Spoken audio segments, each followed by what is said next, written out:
Isso é extremamente preocupante, está acontecendo agora. Toma cuidado, pessoal, proteja suas crianças, proteja seus filhos, não exponha na internet, não exponha de nenhuma forma na realidade. Criança é pra estar brincando, não pra estar mexendo com a internet, não pra estar produzindo conteúdo, não pra estar se formando uma imagem pública, ela é pra estar brincando e se desenvolvendo, não produzindo conteúdo, nem que não seja um conteúdo desse teor, não exponha no geral, porque por mais que seja um conteúdo inocente na sua concepção, os predadores podem não ver dessa forma. Essa conta aqui eu vou excluir ela, tá? E é uma conta que eu fiz em 5 minutos e rapidamente, sem muita dificuldade, eu condicionei todo o algoritmo para entregar esse tipo de conteúdo. É um assunto muito delicado, é um assunto aversivo de ser falado, é um assunto que causa repulsa, mas ele tem que ser falado. Infelizmente, é um assunto que acontece em pequena e grande escala, de forma menos ou mais problemática. Acontece desde uma exposição, desde uma adultização, crianças se portando como adultos, até crianças sendo sexualizadas de fato, né? É doentio. É doentio, é completamente doentio.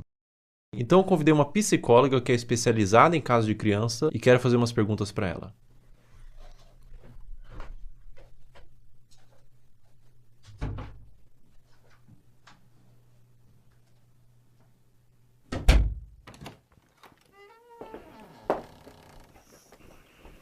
Olá, Olá, tudo bom? tudo bem? Como a exposição nas redes sociais desde a infância pode afetar o desenvolvimento dessa criança? A criança, ela tá em processo de formação e ela precisa aprender a diferenciar o que é privado e o que é público ao longo do desenvolvimento dela. E ela acaba sendo exposta a conteúdos de adulto quando ela está num meio midiático e em redes sociais. E aí essa separação não existe mais. Ela está sendo exposta a conteúdos que não são diretamente desenvolvidos para ela, né, especificamente.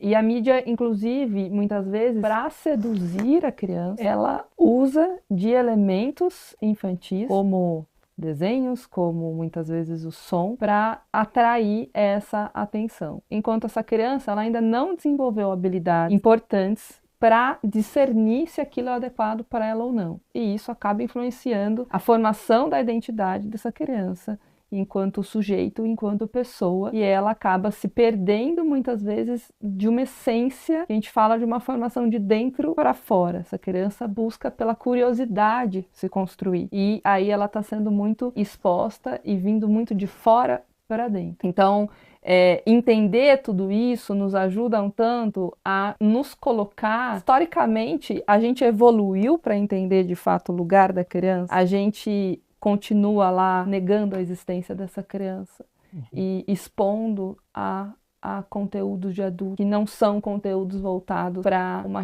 infância que seja respeitada. A partir de qual idade é recomendado que uma criança tenha acesso à internet? Até os 2 anos de idade é recomendado que ela não seja exposta à internet, a nada de tela em nenhum momento. A partir dos 2 até os 5 anos, que ela consuma 1 hora por dia, no máximo, com supervisão do adulto. E a partir dos 5 anos, isso aumenta para 2 horas, ainda com a supervisão do adulto. Essa pergunta é extremamente pertinente, né? Já vivi situações no trabalho de pais dizendo, mas a criança só come se eu coloco a tela. Adolescentes que, quando a gente vai escrevendo situações ansiogênicas, com uma preocupação excessiva, a hora que eu vou olhar, vamos olhar o consumo da internet diário, são 10 horas, são 13 horas por dia. Então, isso é uma exposição extremamente que não cuida da saúde deles. Eu tenho alguns vídeos aqui para te mostrar. Nesse vídeo que eu vou te mostrar especificamente, ela tem os seus 15, 16 anos. Ela chama Camilinha. Quem produz o conteúdo é o Ítalo Santos. Acreditando nisso, isso que eu tô vendo? Né? A Camilinha, ela tem 16 anos, 15 anos nesses vídeos. Ela começou muito jovem, com 11 anos, então ela se desenvolveu naquele ambiente. Vê esse outro vídeo, por exemplo. Camila. Ei! Inclusive, ele faz shows onde ele apresenta a Camilinha. Nesse frame, ela tinha 15 anos.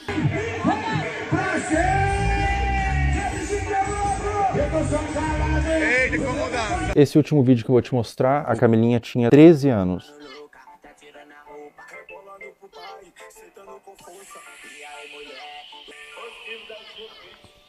Vamos lá, acho que tem muita coisa aí, né? Tem claramente uma utilização da sexualidade para uma comunicação, né? E isso é um risco, uma falta de repertório, muitas vezes, que pode existir, de habilidade social mesmo. E os adolescentes aprenderem a se comunicar apenas através da sexualidade. Então, isso é um ponto muito relevante. É o rompimento, a ruptura, de fato, de um desenvolvimento que curso natural que deveria ser para as crianças e para os adolescentes. Então, essa maneira de explorar a imagem, explorar o corpo, explorar a sexualidade, ela vem de uma forma muito, muito brusca, que causa ruptura, sem dúvida nenhuma, com o processo natural de desenvolvimento, de respeito de uma criança, de um adolescente. É extremamente significativo, acho que aí também tem um conteúdo entre público e privado, e isso é extremamente problemático. E aí entra uma responsabilidade de saúde pública, uma responsabilidade midiática, uma responsabilidade parental, uma responsabilidade de adultos que estão em torno disso para proteger esses adolescentes e essas crianças. Eles não têm um discernimento claro e muitas vezes, talvez você perguntar para a própria adolescente que está sendo exposta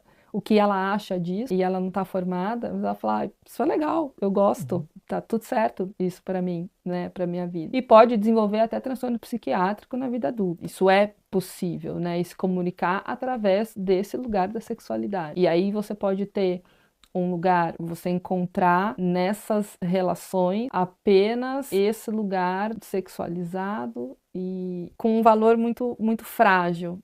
Isso é muito relevante, né? Você busca essa formação de identidade através da materialidade, porque a mídia influencia no consumo, da sexualidade e não na essência. Então, ficar focado no ter e na exposição da imagem. Ela precisa sentir que ela é amada como ela é, não da maneira como os pais e os outros esperam que ela seja. Ela sentir segurança nesse lugar, então, esse conjunto de variáveis que a fortalecem para ela se desenvolver em valores distantes da materialidade, da sexualidade e de algo que não protege essa infância e essa adolescência. Agora a gente vai fazer umas perguntas um pouco mais sensíveis ao que tange abuso sexual. O que acontece na mente de uma criança quando o abusador é alguém da família ou alguém de confiança? Confiança que não é de confiança, né?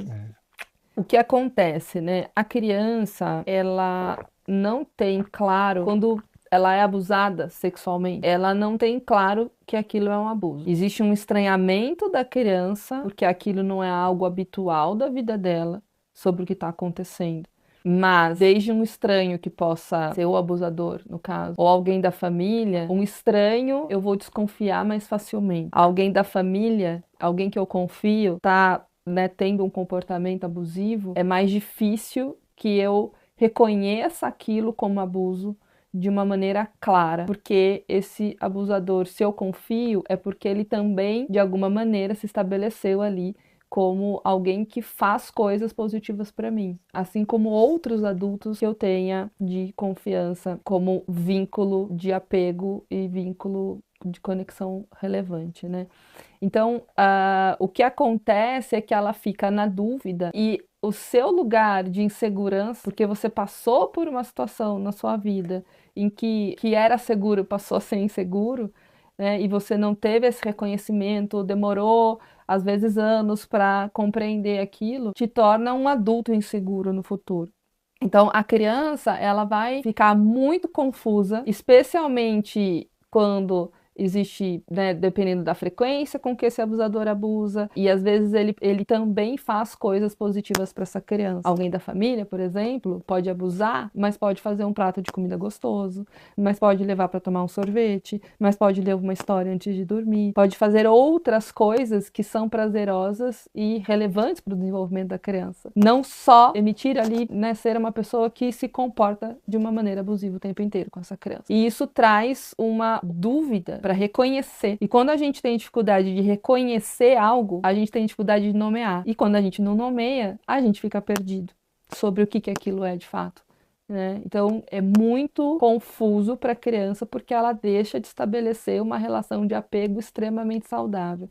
Especialmente porque essa pessoa da família deveria ser 100% de confiança, não é? E também porque o outro adulto da família que é uma